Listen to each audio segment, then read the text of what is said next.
At a lavish family dinner, Grace Whitmore sat silently as her husband's family mocked her weight. They didn't know she owned the pharmaceutical empire that funded their luxurious lives. When they pushed her too far, she made one phone call that would change everything forever. Before we begin this story of betrayal and justice, hit that subscribe button and ring the bell so you never miss stories that'll leave you speechless. Trust me, you'll want to see how this ends. Now let's dive in. The October evening air was crisp as Grace Whitmore stepped out of her car and looked up at the Whitmore family estate. The mansion stood like a monument to old money and older attitudes, its windows glowing warmly against the darkening sky. Tonight marked her fifth wedding anniversary, and her mother-in-law Margaret had insisted on hosting a family dinner to celebrate. Grace smoothed down her emerald dress, the fabric hugging her curves beautifully, and took a deep breath. Something in her chest tightened with familiar anxiety. These family gatherings never felt like celebrations. They felt like trials. Her husband Daniel was already inside, having arrived earlier to help his mother with preparations, or rather to avoid arriving with Grace. She'd noticed that pattern over the years, the way he'd find excuses to show up separately, to not be seen walking in beside her. Grace pushed the thought away and walked toward the massive oak doors. Inside, the house buzzed with the kind of energy that always made Grace feel like an outsider.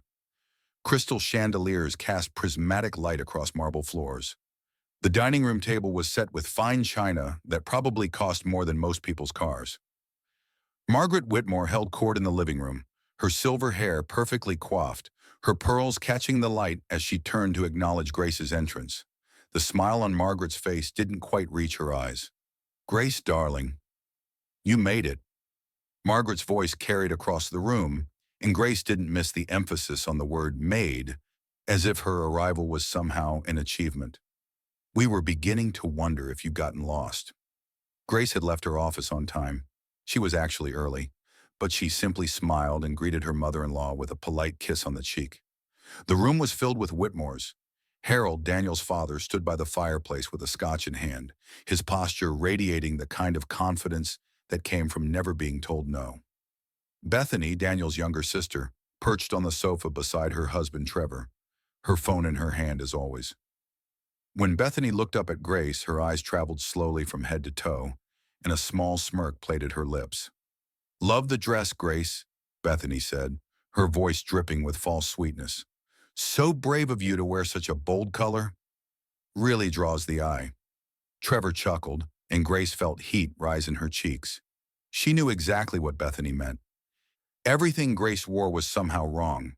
Too tight, too loose, too bright, too boring. The subtext was always the same. "You're too big. You don't belong here." Daniel appeared from the kitchen, and Grace's heart lifted for a moment.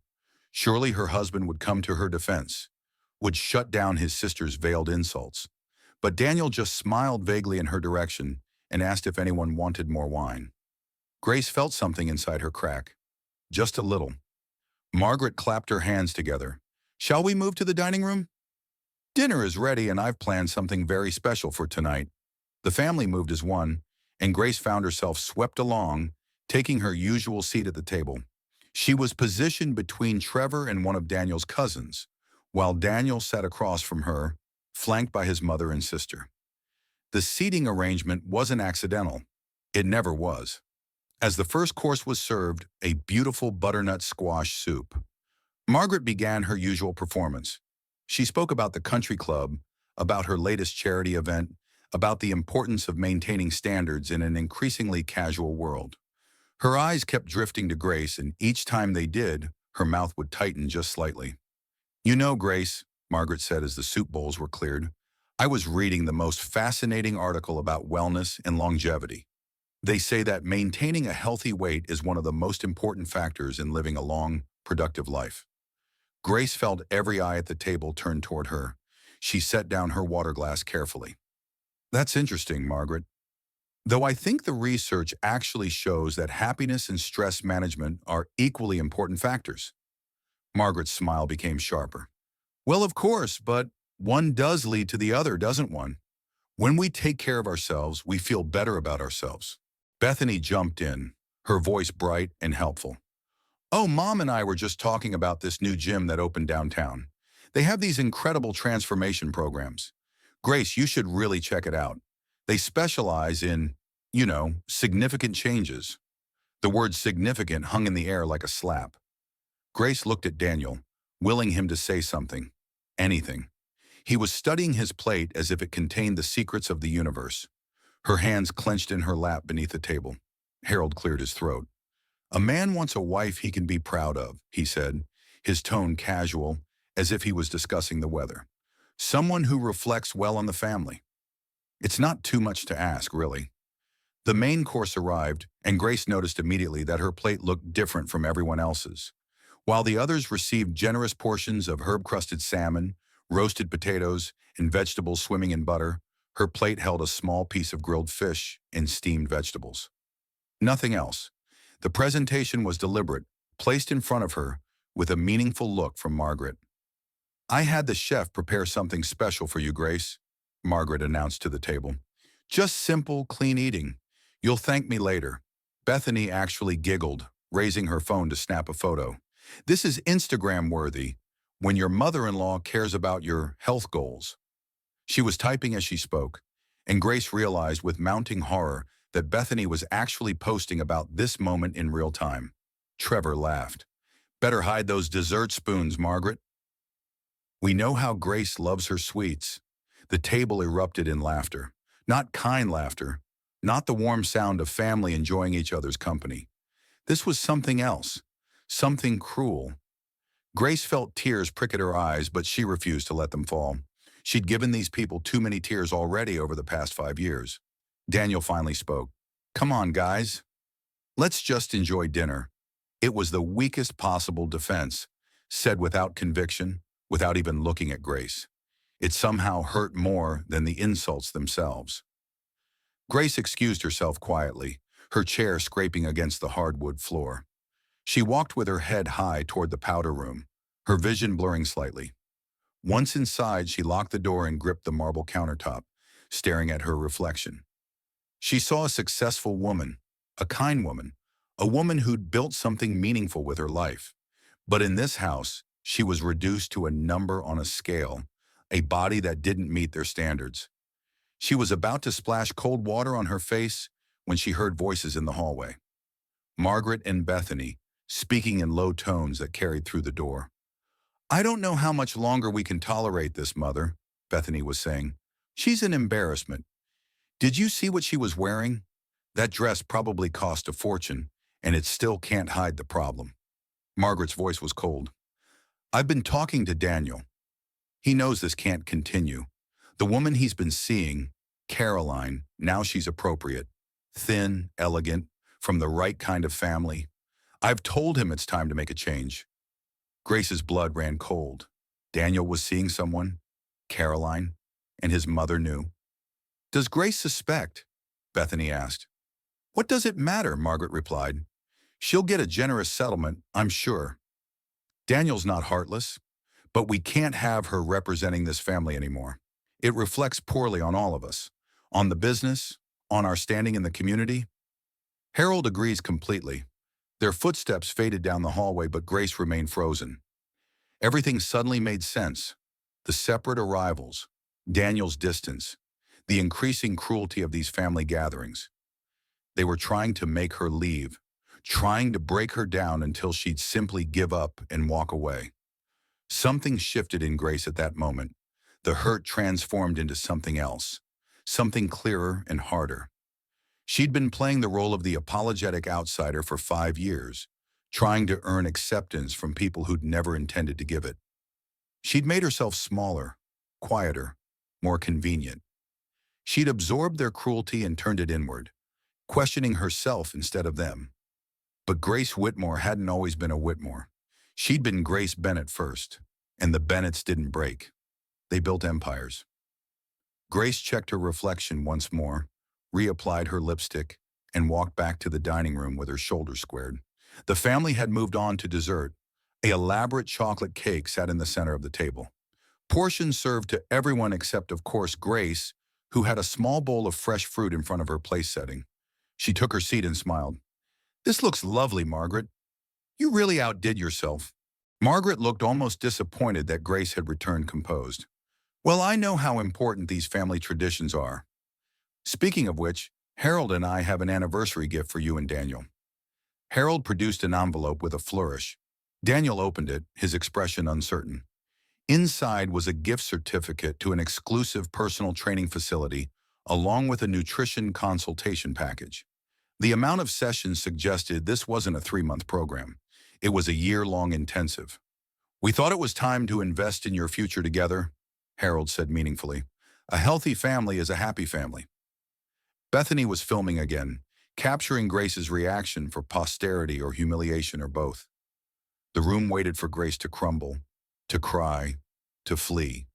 Instead, she began to laugh. Not a bitter laugh, but something genuine that started in her chest and bubbled up. The sound seemed to confuse them.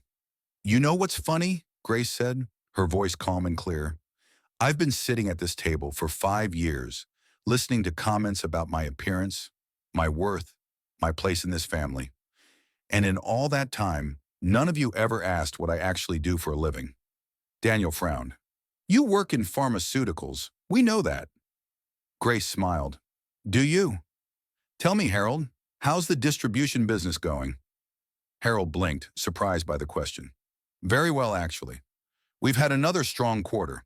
The Whitmore Distribution Company has been the premier pharmaceutical distributor in the region for 30 years. And Margaret, your foundation does wonderful work. Where does most of your funding come from?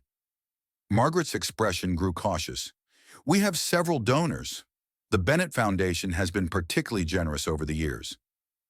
And Bethany, Grace continued, turning to her sister-in-law, that boutique you're so proud of downtown. Beautiful location. The rent must be astronomical in that building. It's manageable, Bethany said defensively. We got a very favorable lease agreement. Grace pulled out her phone, and the simple gesture somehow commanded the room's attention. She dialed a number and put the call on speaker. It rang twice before a man's voice answered. Good evening, Mrs. Bennett. I wasn't expecting to hear from you tonight. The room went absolutely still. Mrs. Bennett, not Mrs. Whitmore. Good evening, Robert. I apologize for calling during family time, but I need to make some changes to our corporate arrangements, effective immediately. Harold's face had gone pale. Grace, what are you doing? She held up a finger, continuing her conversation. The distribution contract with Whitmore Distribution Company needs to be terminated. Please draw up the paperwork tonight. I want it done by Monday morning. Grace!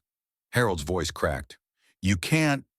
The charitable donation schedule for the Bennett Foundation, Grace continued smoothly. Please remove the Margaret Whitmore Foundation from our recipients list. All future donations should be redirected to organizations that actually align with our values. Margaret stood up, her chair scraping loudly. Now wait just a minute. And Robert, that commercial property on 5th Street, the one housing Bethany's boutique, when does the current lease expire?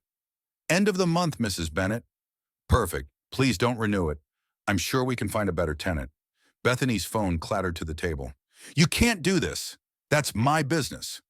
Grace ended the call and looked around the table at their shocked faces. Can I? See, here's what none of you ever bothered to learn about me.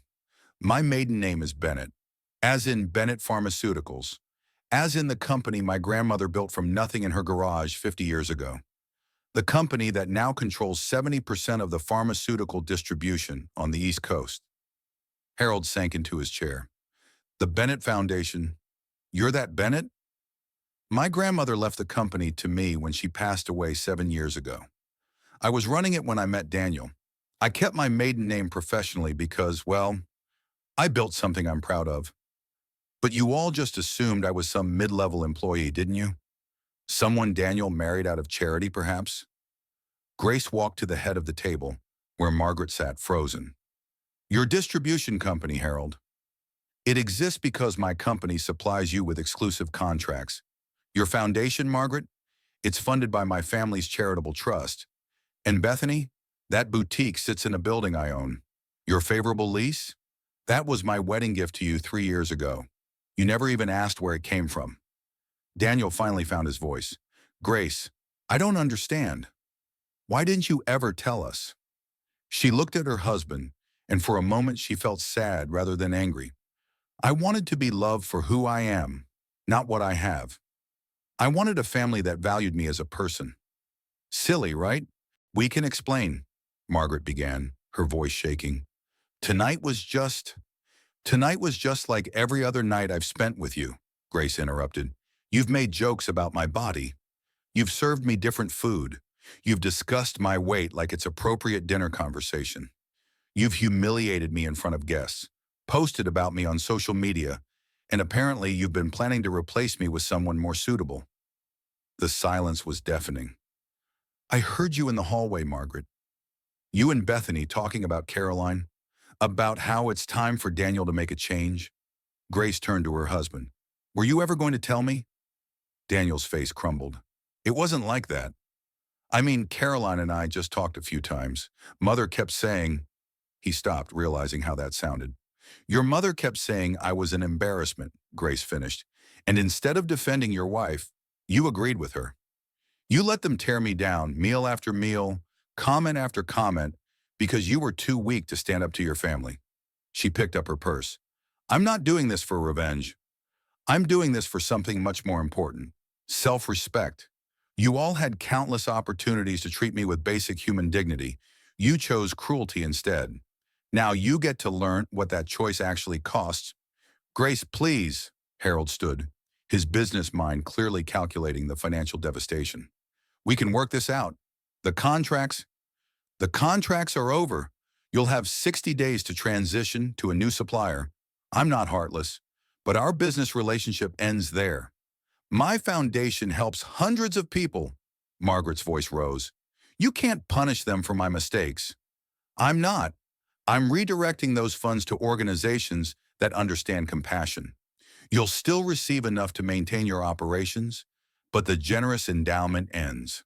Maybe actually working for your charity instead of just hosting galas will teach you something about the people you claim to help. Grace walked toward the door, then paused. You know what the saddest part is? I would have given you everything.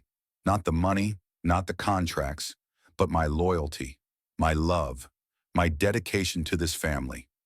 I would have been the daughter you never had, Margaret, the sister you could trust, Bethany, the partner who stood beside you, Daniel.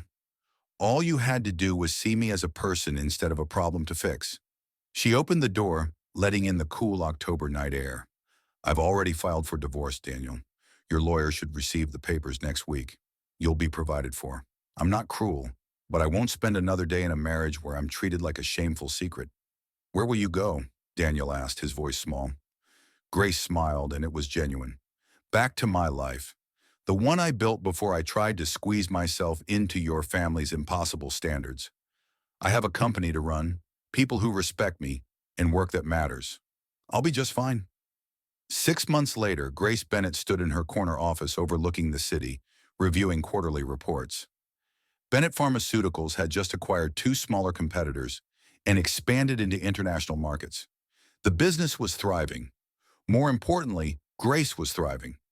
She'd lost some weight, actually, but not from shame or pressure. She'd started working with a therapist who helped her understand that her worth had never been tied to her appearance. She exercised now because it felt good, ate foods that nourished her, and stopped apologizing for existing in her own body. Some days she was smaller, some days she was bigger.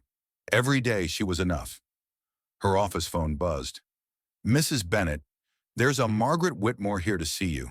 She doesn't have an appointment, but she says it's important. Grace hesitated, then curiosity won. Send her in. Margaret looked different, smaller somehow, though not physically. Her designer suit had been replaced with something more modest. The imperious expression Grace remembered had given way to something that looked almost like humility. Thank you for seeing me, Margaret said quietly. Grace gestured to a chair but didn't sit herself. What can I do for you, Margaret? I've been volunteering. Really volunteering, not just showing up for photo opportunities. At a food bank, actually, meeting people who struggle, who fight every day just to survive. People who would give anything to have the problems we treated as catastrophes. Margaret's hands twisted in her lap. I met a woman last week. She reminded me of you. not in appearance, but in strength. She works 3 jobs, raises 2 kids alone, and she smiled while telling me about her life. And I realized I've never had to fight for anything. Not really, Grace remained silent. I owe you an apology that words can't adequately convey. I was cruel. I was shallow. I valued appearance over character, status over substance, and I raised my children to do the same. Margaret's eyes glistened. I'm not here to ask for the contracts back or the funding. I'm here to say I'm sorry, and to tell you that you taught me something I should have learned decades ago. Respect isn't about what someone looks like. It's about who they are. Grace sat down then, across from her former mother-in-law. What changed, Margaret? Really? Everything fell apart without your support. Harold had to actually work for his business instead of coasting on easy contracts. Bethany had to close the boutique and get a regular job. And Daniel. Margaret paused. Daniel fell apart completely. Caroline left him when the money situation changed. Turns out she was exactly as shallow as you were deep. He's living in a small apartment now, working at his father's company for an actual salary. I didn't do this to destroy you, Grace said. I know. That's what makes it worse somehow. You simply stopped allowing us to abuse you, and our whole house of cards collapsed. We were living on borrowed money, borrowed success, borrowed dignity, all borrowed from you. They sat in silence for a moment. Finally, Grace spoke. I don't hate you, Margaret. I never did. I was just tired of hating myself. Margaret nodded, tears falling freely now. You deserve so much better than what we gave you. If it means anything, you've made a real difference. I'm trying to be better. Actually better, not just perform better. After Margaret left, Grace stood at her window, watching the city lights flicker on as evening fell. She thought about the woman she'd been 5 years ago, so desperate for acceptance that she'd tolerated the intolerable. She thought about the woman she'd become, strong enough to walk away from people who didn't value her. Her phone buzzed with a text from her new boyfriend, Andrew, a high school teacher she'd met at a bookstore. Still on for dinner tonight? I found this great pizza place. No judgments, just good food and better company. Grace smiled and typed back a quick yes. Andrew had never asked about her weight, her wealth, or her worth. He just liked being with her. Imagine that. The lesson the Whitmores learned was expensive, measured in lost contracts and humbled pride. But the lesson Grace learned was priceless. She learned that real power isn't about controlling others. It's about refusing to let others control you. It's about knowing your worth and never accepting less than you deserve. It's about understanding that the people who truly matter will love you not despite who you are, but because of it. And that lesson Grace knew was worth everything. And that's how Grace taught her in-laws the most expensive lesson of their lives. What would you have done in her situation? Let me know in the comments below. If this story gave you goosebumps, smash that like button and share it with someone who needs to hear this message. Remember, real power isn't about looks. It's about knowing your worth. Subscribe for more incredible stories, and I'll see you in the next one.